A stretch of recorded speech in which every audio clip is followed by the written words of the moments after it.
My name is Xuanxing, and I'm the manager of Android Red Team. Next to me is our security researcher, Xilin. So our story will be about the way to Android root, exploiting your GPU on smartphone. Our story starts back from early this year when Xilin decided to take a look at a Qualcomm GPU driver. So we'll talk about how our discoveries, and I think this will be benefit to everyone here. And also, I really appreciate for everyone to stay up late here and attending our sessions. I know it's hard with all the parties going around. And one thing I want to mention is that Xilin did most of the technical work, so big credit to Xilin. And also, we have our tech lead, Eugene Rodionov, sitting in the front row. He did lots of contribution to the slides and to the demos. Really appreciate that effort. So before we dive into technical details, here's a brief intro of our team. We are Android Red Team. Our goal is to increase Android and Pixel security. And we do this by simulating adversary attacks on Android key component and key features. And our work broke down into a couple items. First is that we do offensive security research, reviewing design and implementations, hoping to verify or break security assumptions that a feature team has established. And we also scale our work through tool development, for example, continuous fuzzy or static analysis. Once we find issues, we'll try to develop proof of concept, hopefully to show the real-world impact, just in case some of the issues are not so easy to see what's a real impact. And while we're exploiting the issues, we're also assessing the efficacy of the security mitigations we've already have. Basically, the more pain we suffer when we develop exploit, the more secure our end user has. So here's our agenda. So we'll start with a little bit background, and then talk about the Qualcomm Adreno GPU architecture. And then we'll go into the CVE 2024-23380 details, explaining how it works and how we exploit it to get root privilege from untrusted apps.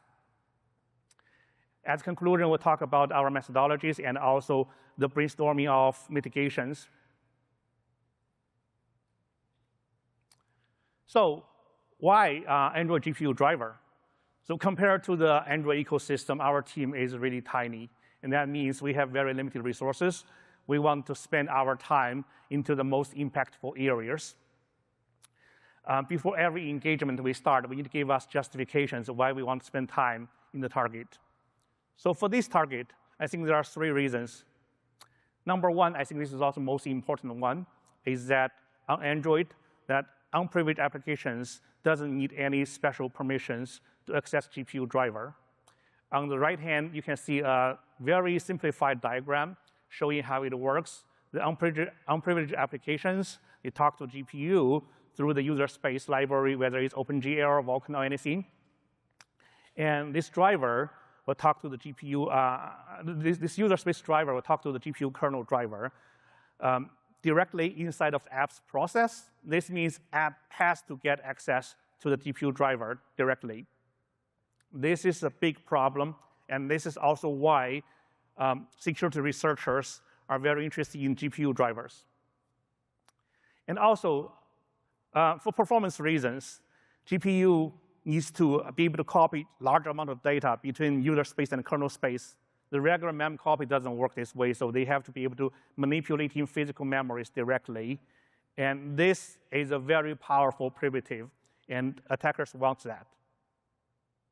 Lastly, again, also I think it's because performance, there's optimizations, and this causes high complexity in GPU driver.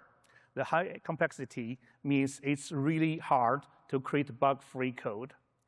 And also, it's not easy to fix a security issue. It's very common that when you fix the issue is not completely fixed, or even worse, you introduce new security issues. So all these make GPU driver a very good target for security researchers and also attackers. So why Qualcomm Adreno GPU? Qualcomm is one of the most important smartphone SoC vendors. Many devices are using Qualcomm SoC, And on those SoCs, Adreno is the GPU used most. The last one is also true for all the other GPU devices, is that GPU is an actively developing area. Because of performance reasons, power consumptions, there's constantly new architecture evolutions happening, new hardwares, new softwares. This new change means bugs.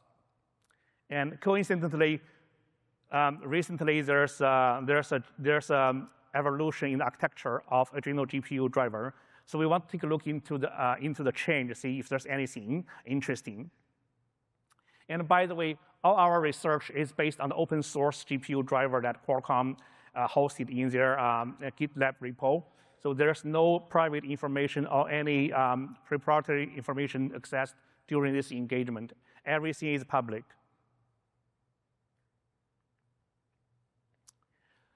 So we looked into the security bulletins published by Qualcomm and made this chart. It shows the number of security issues per each quarter. I mean, the size of the bar chart might be a little bit misleading. The numbers are actually not high. It's single digit. However, what I want to see here is that this looks like a constant rate of issues coming every quarter. There's no trend of going down or going up. So this gives us a little bit of confidence that if I look into the GPU drivers, I will probably see something. And among all those security issues, there are lots of high-profile issues that other security researchers have publicly disclosed or talked about. There are lots of write-ups. Really appreciate for their effort to share the details. This is really great for us to study and so that we can dive into an area that we have never touched before. So now let's look back into just last 3 months. Here are all the security issues reported to Qualcomm in the last 3 months, well, disclosed by Qualcomm Security Bulletin. And as you can see, they all rated high. Most likely this means local privilege escalations. With a little bit analysis, we can see that most of the issues are focusing on IOMMU areas. That means they are trying to manipulate the physical memories. And also about exploitability. This might be a little bit subjective and really up to Xiling's explanation. Basically, most of them are exploitable with relatively easy effort. And more importantly, once exploited, the exploit is quite stable. This is also something that's unique to the GPU issues. So during our activities, Xiling identified 9+ issues. And today, we're going to talk about CVE 2024-23380. This is one of the issues that we exploited. We reported the issue right after discovery to Qualcomm, and Qualcomm notified the customers with a patch around April 2024. And later, the issue is published in Qualcomm Security Bulletin in July 2024. You can check their security bulletin and see if your device is affected, and check your security patch level. If you see a security patch level of July or even later, that means your device is already fixed. But we'll talk about the details of the issue and talk about how we explore this issue to gain root privilege from untrusted apps. OK, from here, I'll hand over to Xiling to talk about the details. Yes, thank you, Xuan. So let's get a quick look at how the Qualcomm Adreno GPU driver works. So you can see in the middle is the Adreno GPU driver called the KGSL driver. It's a glue between the user space and hardware. So from the user space perspective, there will be a set of interface to control the driver and the hardware. So the first one is the context used to identify user space application and also manages the GPU resources. And of course, we want to share memory to the GPU hardware. So we will have some memory interface. We have basic memory and user space memory, DM memory. Previously, we also have this sparse memory, but now it's not used anymore. Of course, we also want to send the customer GPU commands to the GPU hardware. So we will have commands interface and also to synchronize between the user space and the GPU hardware. we will have the synchronization mechanism. So to finish these tasks, the driver will have a lot of features. The first one is the command queue.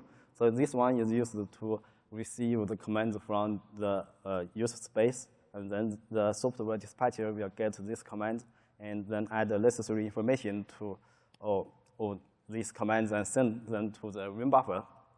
So there is a simple firmware in the hardware. So the firmware will get the commands from the RAM buffer, analyze them, and then send them to the hardware. So the hardware can then run custom commands. So this is a basic workflow of the GPU driver. And also, there are some other features like the global buffer used for all the contexts, and also registers used to control the GPU hardware. For memory management, in the driver, there will be a memory pool and MMU to control the user space page table, and LMMU to control the GPU hardware page table.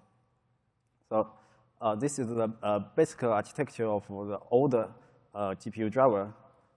Here is a new architecture. So all the new features are in red color. Here you can see the most important change is about the software dispatcher replaced by the hardware scheduler, which means the commands from the user space will not be sent to the RAM buffer directly by the driver. Instead, the firmware will take over. So the commands from the user space will be sent to a hi-fi command queue. Then the firmware will do the job previously finished by the software dispatcher. So the firmware will do a lot of job here, but because it's not open source, so we don't know what he is doing. So what I guess is it's doing similar jobs, similar to the previous software dispatcher, and get all the commands into the RAM buffer. So that's the most important change here. Also, there are some other changes along with this change. For example, we have the hardware fence additional to the previous software fence. Here we add a lot of new code and a new component, the hardware fence queue, and also the GPU hardware will be able to send back hardware fence event. So this new code will bring a lot of new attack surfaces. For the memory management, we will have a new virtual buffer object, and also we will have Qualcomm-owned LMMU, so to replace the previous ARM LMMU. So all these new attack surfaces is very vulnerable. So if you look into the recent security bulletin, you can find almost all the new vulnerabilities are in these new features. So if you want to find the new issues, these new features are a good starting point. Okay, here I will quickly introduce the basic memory management in the GPU driver. The first one is the basic memory object, so it's the basic one.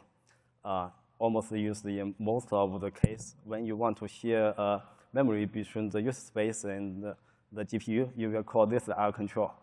With the parameter, how many pages you want to request. So the driver will get this request and then allocate a number of physical pages that you requested. So you get this physical pages. Of course, you will need a GPU virtual address. So the driver will help you to allocate a GPU virtual address here, and then the driver will help you to create the mapping between the physical address and the GPU virtual address. So at this time, the GPU will be able to access to the physical address through this GPU virtual address. In most of the case, the user space will also want to access to this physical address. So the user space can call memory map on this basic memory object. Then the driver will help the user space to set up the MMU mapping so that this physical page will be mapping to the user space. So that's the basic memory management. You can see the driver will manage the backend of physical memory as well as all the kernel objects. So you can see is the virtual address, the MMU mapping, the GPU virtual address mapping. All this is managed by the driver. This is the basic memory object. And also the second type is the memory from the user space. Suppose the user space already have a memory with this backend physical memory. So it will not bother the driver to allocate a new physical memory. It just tell the driver to import this memory. So this is the memory importing from the user space. And here we have a new type of memory, the virtual buffer object. Virtual buffer means virtual. So by design, it will not have any backend physical memory by itself. So when you allocate this memory, you get this flag set up. So the driver knows it's a virtual buffer. So the driver will only allocate a virtual GPU address.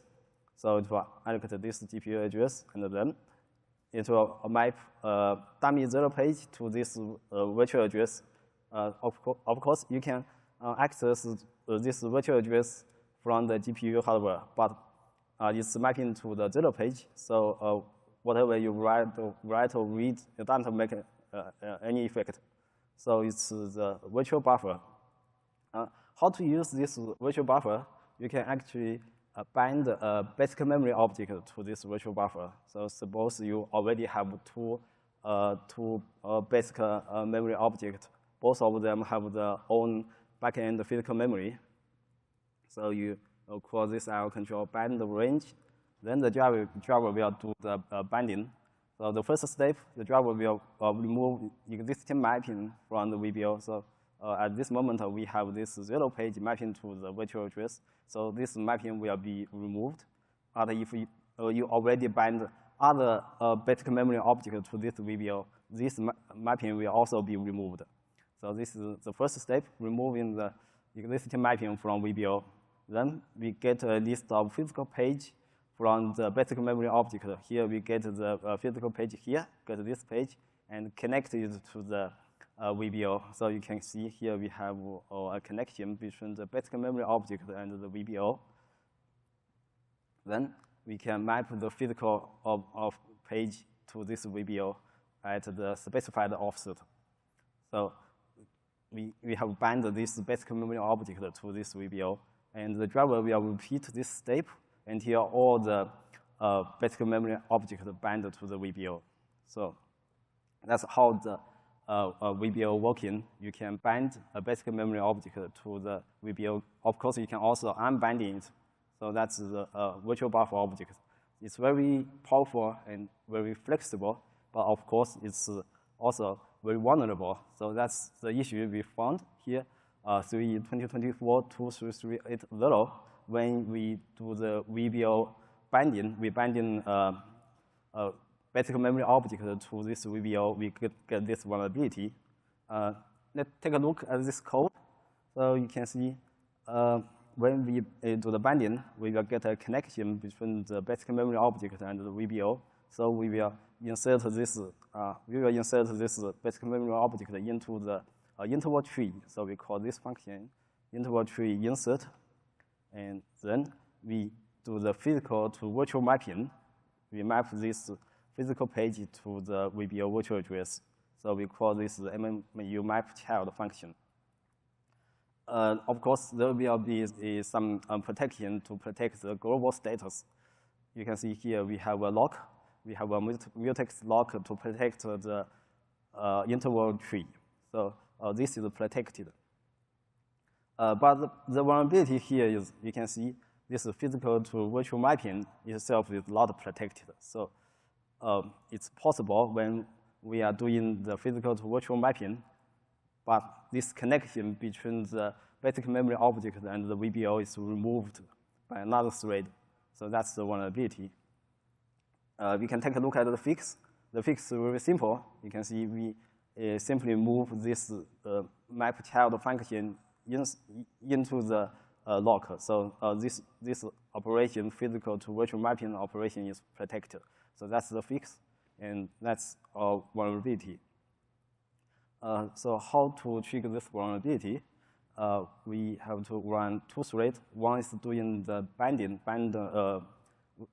basic memory object to the IBO, and another one is doing the unbinding. When we do binding, we'll get into this function. At the range, this is the function we just read. You can see we have lock, we have interval tree insert, we have unlock, and we have the map child. When doing unmapping, we will get into this function remove range. So it's similar. It's just do the reverse operation. You take a lock, and then do interval tree remove, and then do the unlock. So if we run the two threads like this, we first get to thread A, and we lock, insert to global tree, and then unlock, then we get to thread B. Because the lock is already released, so thread B can run it. And then we get the same lock, we remove the connection between this, basic memory object and the VBO. Then we unlock, and then we get back to the thread A, then we do the physical to virtual mapping. So if we can trigger this code sequence, then we can trigger the vulnerability. Let's take a detailed look. So we get to thread A, we acquire the mutex, and then we get this connection set up. You can see we set up the basic memory object, connect to the VBO. So from the driver perspective, there is somebody using this basic memory object. So this object cannot be freed. Then we get to thread B. We acquire the mutex, and then we remove this connection. You can see the connection here has been removed. Then we release the mutex. At this point, we get back to thread A. Then thread A continue running and set up the physical to virtual mapping. So you can see this connection is set up. However, because there's no connection between the basic memory object and the VBO, so this basic memory object could be freed. So we can free it, and of course the backend physical memory will be freed. So you can see this page is also freed, but the connection between the physical memory and the virtual memory is still there. So we can actually access to this freed physical memory through this GPU virtual address. So that's the physical page use after free. So we can read and write to this freed kernel physical page from GPU virtual address. And of course, this is a race condition issue. We need a multiple thread to do binding and unbinding to the VBO. Okay. So to summarize, we will have a physical page use after free. We return this physical to virtual mapping. And also, this issue is very special. It's very stable. So when we run the race condition to trigger the issue, we might fail, but it doesn't matter if it fails to trigger, then the system status is actually in a good status. So no bad things will happen. So there's no kernel crash. Okay. So we can try again and again to trigger this issue.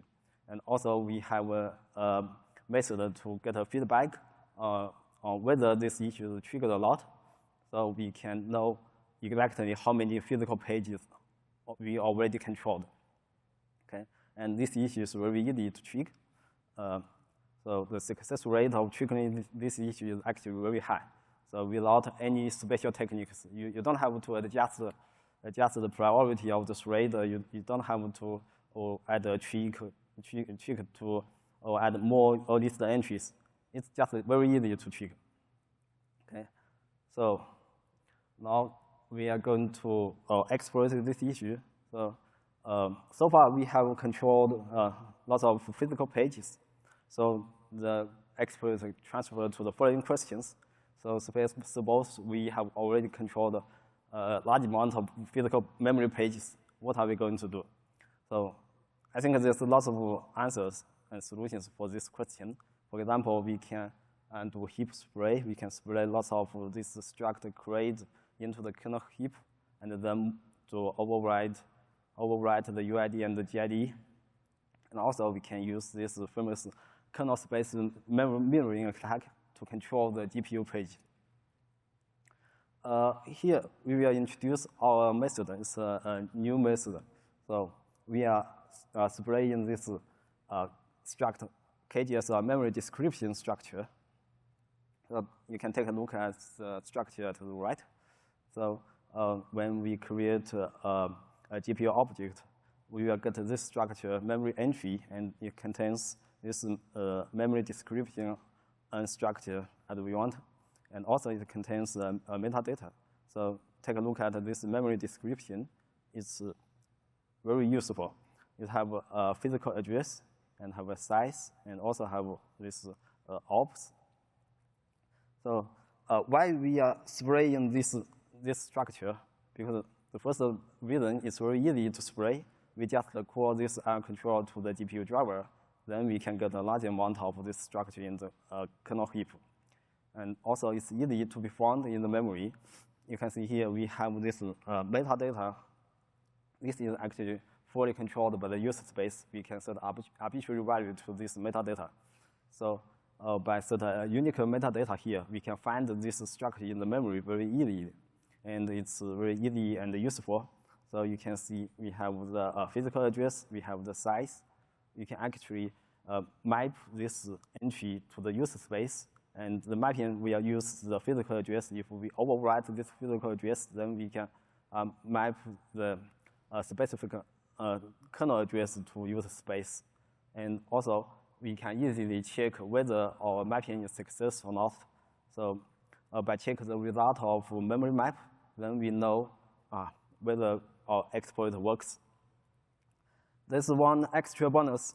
It's possible to directly bypass the KSR using this method.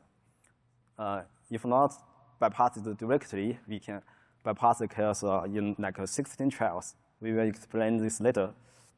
Okay. Suppose we have already controlled a physical page, and we find this page using the metadata in the memory. Then we can find the address of this memory entry, and of course, this memory description we are going to overwrite. So this memory description contains the fields we are interested in: the physical address, the size, and the ops. The ops, original value of the ops is the page ops. So we want to modify it to the continuous ops. This ops contains a special function. It's called a VM fault. So when the user space do memory map on this memory entry, then the user space can visit this virtual address, this mapped address. But because the physical to virtual mapping is not set up yet, so this will get into the VM fault. The VM fault in the driver, we are trying to set up the physical to virtual mapping. So look at this function. It's very simple. It just get the physical address. We just modified. You can see we modified the physical address, and then the driver will set up the physical to virtual mapping. So at this time, the mapping is set up, so the user space can get access to this physical address. So if we set this address to the kernel physical address, then we can access the kernel physical address. So that's the exploit. Okay. To summarize, we have this exploit. We trigger the vulnerability, and we get a controlled physical page. We repeat this step like 200 times. Then we control the 200 physical pages. Then we can force a system no memory. We can allocate a lot of memory in the user space and force the system get to no memory. Then all the cached memory will be returned to the system. Of course, include our physical pages. But these physical pages will still be accessible because we have this vulnerability, so we can still access this physical page. Then we can do the heap spray using the structure we just described. We use this structure. So you can see we spray a lot of this structure. And if we are lucky, some of them will be located in the controlled page, in the physical page we controlled. So we can scan the controlled physical page and find the metadata, and then find this memory description structure. And you can see here is one trick. In this structure, we have the ops. It's a pointer. So actually, using this pointer, we read it out, and then we can bypass KSR at this point.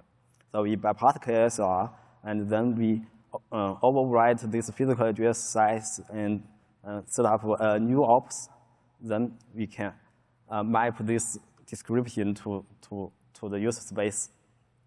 Then we can do arbitrary read and write to the kernel physical memory. So that's the exploit. Okay. This one thing, we can actually expand this method to a more generic case. So suppose you already have a heap buffer overflow or a race condition issue. It's possible you can also use this method to make your exploit working. It's like this. You first spray a lot of this structure we just described. We spray a lot of memory description structure. And then you trigger your vulnerability. For example, you trigger your heap buffer overflow. You overflow from the top to the bottom and overwrite these fields. Then you can try to do a memory map on all the memory description.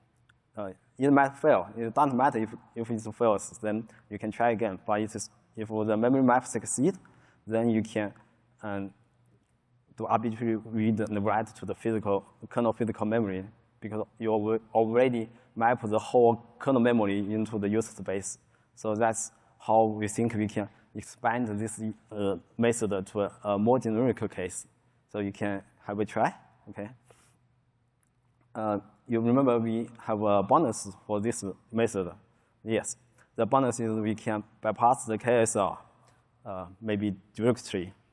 So if you look into the overflow carefully, you might notice that there are lots of other points, like the page table, the host PTR, the both points, and also have the SGT. You might think, if I don't have a KSR, so I have to point this address to a digital address. But in fact, these points are not used in most of the cases. If you don't call some special control by yourself, then these points will not be used. So you can actually overwrite these points as you want. You can overwrite them to the garbage value. It doesn't matter. So the only thing matters is actually here the ops. So you overwrite to the ops. But look at the ops carefully. You can see if the original value is CQ page ops, then most of the bytes are the same as the target of continuous ops. This is the target we want to overwrite to. So because the KSR is page-based, so if the two functions are in the same page, then you can overwrite the lowest byte and ignore the high byte. You just don't touch this high byte, then you get your exploit working. And for the low byte for this 0C and 0.6, they are already known in the kernel firmware. So you actually overwrite from the top to the lowest byte, overwrite to here, then you get your exploit working. This is working in most of the cases, but sometimes the two functions may be not near each other. They are not in the same page, but in the source code, they are near each other. So in my firmware, it's just like this. It's just one page difference. So you can see it's similar. The high bytes are the same, and then the low bytes are low. The only difference is this 4 bits. 4 bits you can just do brute force for 6 trials. So you try 16 times, then you get your exploit working. So that's the bonus how we bypass the KSR using this method. Okay, so that's the exploit. Let's get to the demo. We will start the exploit in the shell. Of course, we can use unprivileged, untrusted app. So it doesn't make any difference. The first step we do root here, of course, we will fail because we don't have root privilege. Then we start the exploit.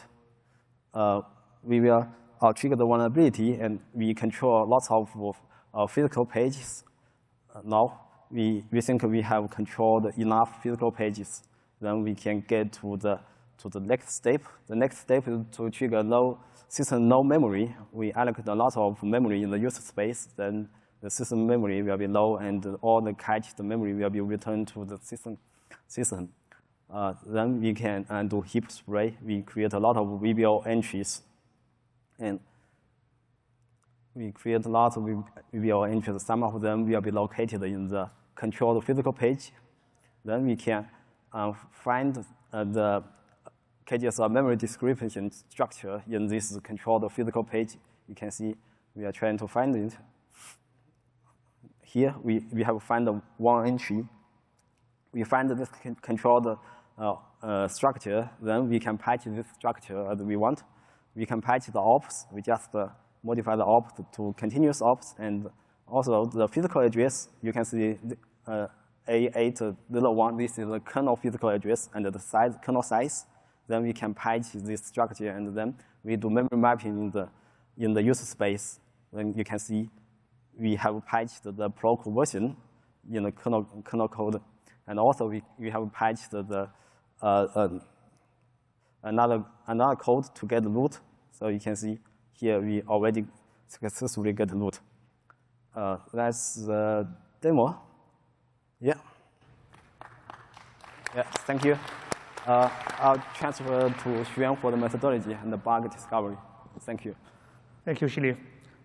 So let's talk about methodology, how we discovered the issue. In short, we discovered the issue by manual code reviews. During the manual code review, one important method we use is patch analysis. This is very important for features like GPU. As I mentioned before, for complex targets, it's really hard to fix the issue by one attempt. There's also ways to introduce new issues with a new fix. So with patch analysis, it helps us to understand the historical issues, and that gives us hint where to look into. And also, we can confirm whether the patch really solved the problems. And also to discover new similar issues. It's actually very common, and in the research, you can actually run into a case is that Qualcomm was submitting a patch to patch internal issue, and someone looked into the patch, found, oh, this one actually introduced a new issue, and then Qualcomm fixed that issue, and she didn't look at it again, looked at the new patch, and it turned out there's another issue introduced. So it's a very common way to discover new issues. With a large code base like this, patch analysis helps you to find your focus. So in the past, Red Team employs fuzzing a lot to scale our effort. However, for GPU drivers, fuzzing turns out to be really hard. We have quite some difficulties. For example, usually GPU driver has lots of hardware dependencies. That means it's not easy to run our fuzzer at scale. You have to run on physical GPU, and then you have like thousands of devices running, right? It's not scalable. And also, in many of the GPU issues are misconfiguration of MMU. Those issues, they won't directly trigger a crash. That means fuzzing cannot detect the issue unless you really try to access the misconfigured memory regions, which you don't know at the beginning. And also the last two are common problems for fuzzing. First is complex data state machines. GPU requires lots of operations to get into a certain state, and the traditional coverage-based fuzzing is not good at dealing with state machines. And also GPU deals lots of concurrency issues, and fuzzing is not good at this either. Of course, there are solutions. For example, hardware dependencies, what we could do is try to simulate some of the hardware functionalities, trying to isolate the hardware-dependent code from the rest of the code, and then we can probably run our fuzzer on cloud, as many instances as we want without the actual hardware. That can probably solve the dependency problem. And for concurrencies, there are researchers talking about deterministic race condition fuzzing. And in our this year's offensive con, we talked about binder driver fuzzing. We actually were experimenting some of the methods trying to fuzz concurrency issues using deterministic techniques. Yeah, so these are the possible solutions, but it will require lots of time to invest to get it to work. So it's hard to find an issue and fix them one by one. So what about, is there any ultimate solutions? Well, if you recall, at the beginning, we talked about the problem of GPU. One of the important things is that GPU has in-process Hall. Basically, every process has direct access to GPU drivers. That's why Xilin can issue particular ioctls to the GPU driver. What if we make that another abstraction layer and make it auto-process Hall? So basically, that allows us to sandbox the GPU driver interface. Well, it might work, but there will be performance impact. I am not aware if there's any existing studies looking into this approach and see what's the performance impact. But that might be a way to solve this issue from the root. And also, backward compatibility issues, all the existing games. Some of the games may use weird optimizations that directly access GPU drivers with ioctls instead of using the user space libraries. Those ones might be affected. Another perspective is, how about memory safety implementations? Rust is popular. Everyone's talking about Rust, right? It solves all the issues. Well, I wouldn't say it's a silver bullet. It won't solve all the issues, especially in this case. We have the I/O MMU problems. It's probably still requires some work to get it solved. However, I think Rust at least can deal with race conditions, integer overflows. Those shouldn't be a problem anymore. But given the steep curve, learning curve of Rust, it's probably a long way to go. I learned there are some research publicly available, I think, on internet. Some people are trying to rewrite some GPU drivers with Rust. I would love to see how it goes. Yeah, those are the brainstorming part of our session. And that also concludes our talk here. So any questions? By the way, we have our emails listed here, so feel free to reach out after this session.